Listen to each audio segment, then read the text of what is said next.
नमस्कार दोस्तों, स्वागत है आपका के क्लासेस में। 17वीं बीपीएससी के लिए निबंध टॉपिक में आज का जो अपना टॉपिक है, दुधारू गाय के लतवो सहल जाला। इस तरह लोकोक्ति मुहावरे से संबंधित जो है आपको निबंध पूछा ही जाएगा, इसलिए इसको हम लोग अभी से ही धीरे धीरे करके तैयार कर रहे हैं। अभी आपको ज़्यादा लोड नहीं लेना है। बाकी सभी निबंध का जो पीडीएफ है आपको टेलीग्राम चैनल पर मिल जाएगा, जिसका लिंक डिस्क्रिप्शन में दिया हुआ है, तो उसको आप बीच बीच में पढ़ सकते हैं, देख सकते हैं। शुरू करते हैं। शुरू करने से पहले चैनल पर नए हैं तो चैनल को जरूर सब्सक्राइब करें, पास वाले बेल आइकन को दबाएं, वीडियो को अधिक से अधिक शेयर करें और वीडियो को पूरा देखें। देखते हैं क्या कहता है। प्रत्येक मनुष्य चाहता है कि वह जहां निवेश करे वहां से उसे प्रतिफल भी प्राप्त हो। बिल्कुल सही बात है। हम लोग पढ़ रहे हैं तो हम लोग की भी कुछ इच्छा है, डिमांड है कि जो जॉब चाहते हैं वो हमें मिले। कोई बिजनेस कर रहा है तो वो चाहता है उसे कुछ फ़ायदा हो।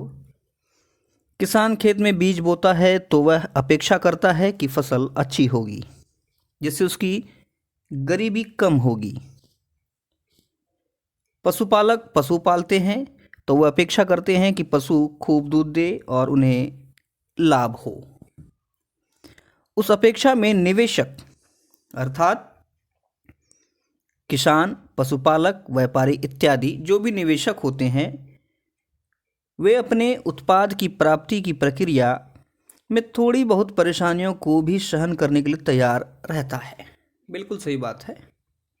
यानी जिससे मनुष्य को कोई लाभ प्राप्त हो रहा होता है, वह उसकी स्वाभाविक कमियों को नज़रअंदाज कर देता है, भले ही उसके चलते उसे थोड़ा परेशान ही क्यों ना होना पड़े। अर्थात लाभ प्राप्त करने की प्रक्रिया में जो परेशानियां आती है उसे वह नज़रअंदाज करते जाता है, क्योंकि अंततः उसका मुख्य उद्देश्य जो है लाभ की प्राप्ति होती है, और लाभ की प्राप्ति के क्रम में आने वाली परेशानियों को वह सहता जाता है। कहता है, लोक संस्कृति में प्रचलित लोकोक्ति दुधारू गाय के लतवो सहलजाला का सामान्य अर्थ है जिससे लाभ हो उसकी झिड़कियाँ भी अच्छी लगती है, अर्थात सह लेनी पड़ती है। इसे उदाहरणों के माध्यम से आसानी से समझा जा सकता है। कहता है कि भारतीय स्वतंत्रता संग्राम में भारतीय राष्ट्रीय कांग्रेस को मुस्लिम लीग को साथ लेकर चलने में काफ़ी मुश्किलों का सामना करना पड़ा, क्योंकि अभी जस्ट हम लोगों ने पीटी के लिए 17वीं पीटी के लिए जो अभी हम लोग क्लास कर रहे हैं इसका भारतीय राष्ट्रीय आंदोलन का, उसमें हम लोगों ने मुस्लिम लीग के बारे में विस्तार से पढ़ा। तो अगर आपने उसको नहीं देखा तो उसको भी आप देख सकते हैं। उसमें हम लोगों ने देखा था कि जैसे बंगाल का विभाजन हुआ, मुस्लिम लीग ने उस विभाजन को सपोर्ट किया था। फिर मुस्लिम लीग जो है पृथक निर्वाचन प्रणाली के लिए मांग कर रही थी, लेकिन कांग्रेस की मजबूरी थी जो कि मुस्लिम लीग को साथ में लेकर के चल रही थी। चूंकि मुस्लिम लीग को कथित तौर पर मुसलमानों का समर्थन प्राप्त था और ब्रिटिश शासन से मुक्ति पाने के लिए यह जरूरी था कि स्वतंत्रता आंदोलन किसी भी धर्म या पंथ विशेष का आंदोलन बनकर ना रह जाए।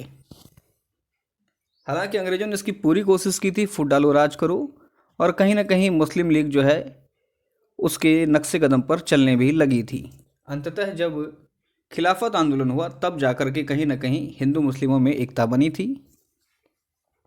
इसलिए मुसलमानों को साथ लेकर चलने के लिए मुस्लिम लीग को साथ लेना बहुत ज़रूरी था। इसके लिए मुस्लिम लीग की नाराजगियों और असहमतियों को दूर करने के लिए भारतीय राष्ट्रीय कांग्रेस उसे साथ लेकर चलती रही। ये सब मात्र इसलिए हुआ क्योंकि मुस्लिम लीग को अधिकतर मुसलमानों का समर्थन प्राप्त था। कहता है कि मुस्लिम लीग का भारतीय राष्ट्रीय कांग्रेस के साथ आने का तात्पर्य था कि देश भर के अधिकतर मुस्लिम साथ आ जाते। इससे अंग्रेजों के हौसले को पस्त करने में आसानी होती, जो कि खिलाफत आंदोलन के दौरान देखा भी गया था। ऐसे ही उदाहरण पारिवारिक जीवन में भी देखे जा सकते हैं। कहता है कि परिवार के जो सदस्य अधिक धनार्जन करते हैं उनके गुस्से व नाराजगियों का भी परिजन सहजता से सह लेते हैं। प्रसंगवश यहाँ फणीश्वर नाथ रेणु जी की कहानी पंचलाइट याद आ रही है, जहाँ गांव के एक युवक गोधन का मुंद्री नामक लड़की से प्रेम प्रसंग चल रहा होता है, जिससे नाराज होकर पंचायत उसका बहिष्कार कर देती है। लेकिन एक दिन मेले से गांव की लोग सार्वजनिक उपयोग के लिए पेट्रोमैक्स, जिसे वहां के लोग अंगिका में पंचलेट कहते हैं, खरीद कर लाते हैं। सभी उत्साह में हैं, लेकिन तभी पता चलता है कि उसे जलाना तो किसी को आता ही नहीं है। गांव वालों के भोलेपन और पेट्रोमैक्स जलाना न आने के कारण दूसरे गांवों के लोगों के सामने हास्यास्पद स्थिति पैदा हो जाती है, तो दूसरे गांवों के लोग उपहास करने लगते हैं। तब मुंद्री अपनी सहेली के माध्यम से पंचों से कहलवाती है कि गोधन को पंचलाइट जलाना आता है। एक तरफ गोधन का गांव वालों ने बहिष्कार कर दिया था, क्योंकि उसका मुंद्री के साथ प्रेम प्रसंग चल रहा था। तो इस एक्स्ट्रा टैलेंट जो था पंचलाइट जलाने का, जो कला था, ये गोधन को आता था। अब पंच जो है ये गोधन को बुलाया जाता है। गोधन पंचलाइट जला देता है। पूरा गांव खुशी से झूम उठता है। गोधन की वजह से गांव का सम्मान जो है ये बच जाता है। गांव के पंच दूसरे गांव से पंचलाइट जलाने के लिए किसी को बुलाने की असम्मानजनक स्थिति से बच जाते हैं। अगर मान लीजिए उस गांव में पंचलाइट गोधन नहीं जला पाता तो दूसरे गांव से बुलाते। इस केस में जो है कहीं ना कहीं उनकी जो है स्थिति हास्यास्पद हो सकती थी, इसलिए गोधन को बुलाया गया, और उस गोधन को बुलाया गया जिसका कि गांव ने बहिष्कार कर दिया था। अंततः जो है गांव वाले गोधन को माफ़ कर देते हैं, उसका हुक्का पानी बहाल कर दिया जाता है। इस तरह से कहानी के माध्यम से हमें सीख मिलती है कि उपयोगी व्यक्ति की कमियों को नज़रअंदाज कर दिया जाता है।